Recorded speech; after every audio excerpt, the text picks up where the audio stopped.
This short tutorial explains how to buy shares of Six Flags Entertainment Corp. And will guide you through the process for ticker FUN.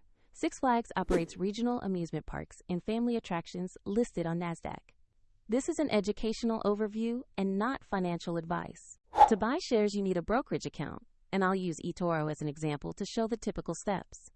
After signing up, you must verify your account, usually with an identity document, and add funds before you can place an order. Use the platform's search bar and type the ticker FUN to find Six Flags Entertainment Corp.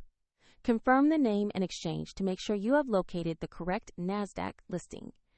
Open the stock page to review basic company information and the price chart for recent trading activity. Verify the page shows Six Flags Entertainment Corp. and ticker FUN before proceeding. To place an order, click Invest or Buy. Enter the amount you want to purchase, then carefully review the order details and confirm the transaction. If the market is closed, the order may be scheduled for the next session. And if you lack sufficient funds, the platform will prompt you to add money before final confirmation. After execution, your position will appear in your portfolio where you can monitor it.